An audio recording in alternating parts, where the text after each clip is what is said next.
I ruined a marriage and my family for revenge. I've always been the black sheep of the family. Cousins grew up to be doctors, professors, creatives, and whatever else. Meanwhile, I've managed to just make a humble, stable, passive income through some business decisions.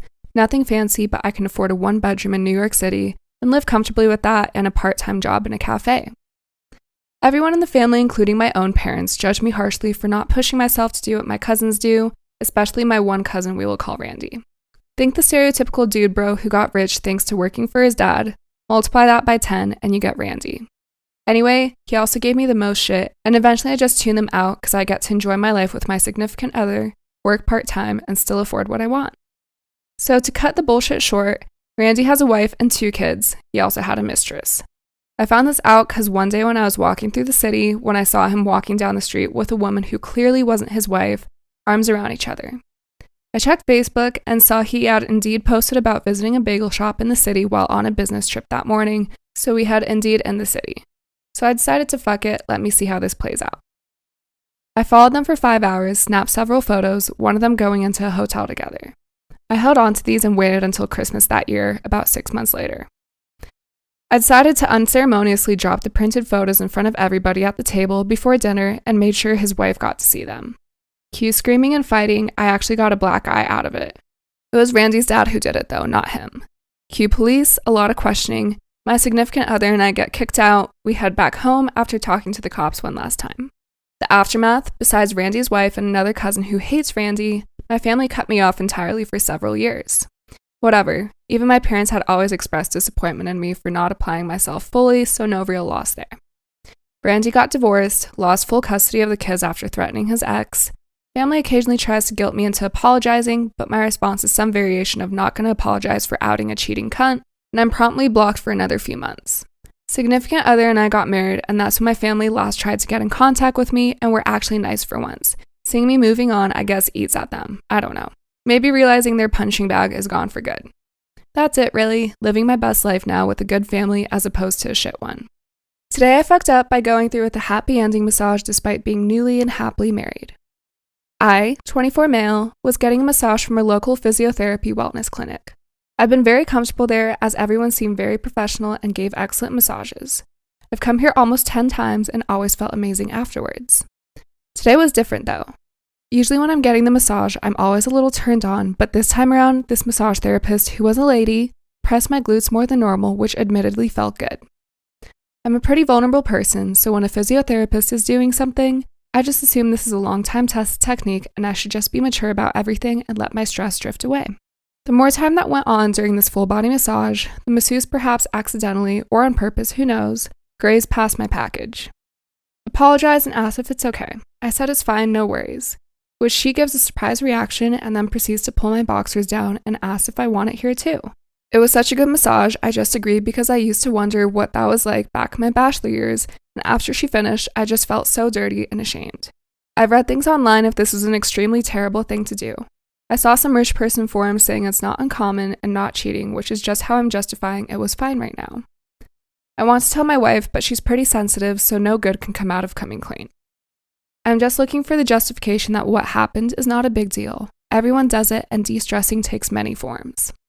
I beat the shit out of my sister and sent her to the hospital. I, 26 male, beat the shit out of my sister, 23 female, for sexually harassing my boyfriend, 25 male. I can finally talk about this because all the legal proceedings have been dealt with. So I've been dating my boyfriend Mark for about 5 years. He's the best thing that's ever happened to me. He's kind, smart, understanding, and absolutely beautiful. When we started dating, he was a bit closed off and was afraid to initiate any form of intimacy. I at first thought it was because I was his first relationship and maybe he was nervous. 6 months into us dating, he tells me that between the ages of 5 and 12, he was sexually assaulted and raped by his mother. His father left when he was around 4. It fucked him up in the head for a while, and when it got out, his mother was arrested. He and his 2 older sisters were put in the custody of their grandparents, who they lived with ever since. He was placed into intensive therapy and still goes to this day. He came a long way and was healed a lot, but he still has some days where he gets really depressed and cries. Part of his therapy was exercising, so about 2 years ago, he and I started doing some bodybuilding workouts. I toned up a lot, put 20 extra pounds of muscle on, and he toned up a bit. Because we've been dating for so long and have marriage in mind, he told my family a less detailed version, and they welcomed him with love and support. Now for my sister, Sally. I suspected she's had a big crush on him. She'll flirt sometimes here and there, but he never reciprocated and usually ignored her. I've talked to her about it so many times, but she didn't listen. To make a long story short, I had gone out one Saturday afternoon with some friends to get some drinks and left Mark behind because he didn't feel like going. My sister had texted me prior to ask if she could borrow a few things from me: a sweatshirt, DSLR camera, a third thing that doesn't come to mind at the moment. I said sure and to get it whenever. She went when I was out, unknowingly. When I came home, I found my boyfriend on the ground crying his eyes out and my sister trying to calm him down. He was having a panic attack.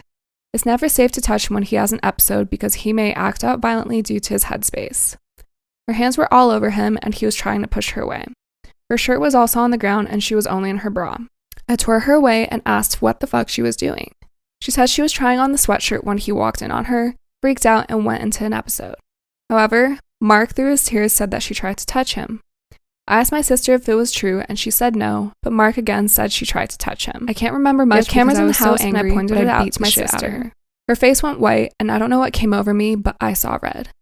I can't remember if I was the one who called 911 or her through her beat-up state.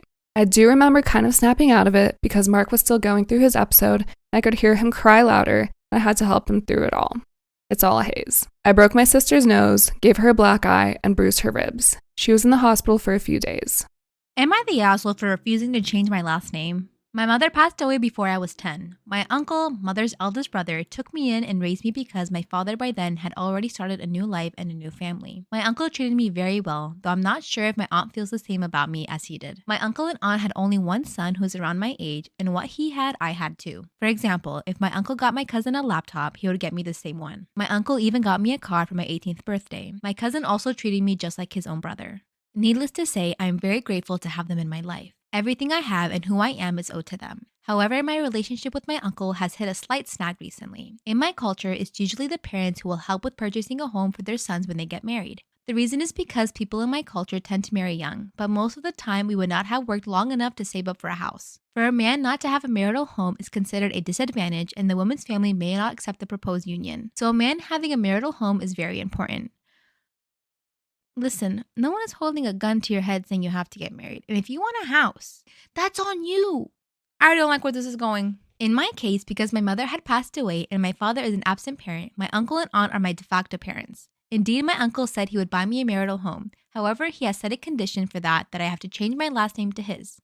Oh, so he's gonna buy you a house. Last names are a big deal in my culture, so this is not something that is taken lightly. My uncle said that since he's been like a father to me rather than my own father, and also as a remembrance to my mother, I should change my last name to his. So basically, no change in last name equals no marital home. I mean, shit, if I'm buying you a home, I feel like you can put a condition on that. I'm just saying. I expressed to him that this is an unfair demand because, like I said, last names are a huge deal in my culture and a change could trigger uncomfortable questions from people. But my uncle insisted that if I refused to change my last name, I would have to buy the marital home on my own, which is impossible because I'm a fresh grad and it could take me years to even save up for the down payment. Sucks to suck. How can you get mad at him when you're literally saying it's the parents' job, right? And they're like your parents, but make it official then if they're like your parents. If you don't want to do it under their terms, don't do it. This could seriously set me back in terms of a romantic relationship and future marriage. This is so... it sucks. It's your problem. Welcome to life, buddy. Life isn't fair. Because of our disagreement, things between my uncle and I have become awkward. So far, my aunt and cousin have not said anything to me, but a group of close friends whom I have confided to told me that I'm the asshole. I'm surprised by their reaction because other than this, I had never gone against my uncle. I'm also very thankful to my uncle and what he had done for me, and I would gladly take up the responsibility alongside my cousin to take care of him in his old age. It is just that I really don't think I should be forced into making a fundamental identity change and be punished for not doing it. So, am I the asshole? But let's not. You ain't getting punished for shit, okay? You not getting a down payment on a house is not a punishment. You're just being blessed. You're just lucky if that happens. I like to say my money, my terms. Asshole or not. That's a matter of fact. I call you an asshole too, shit.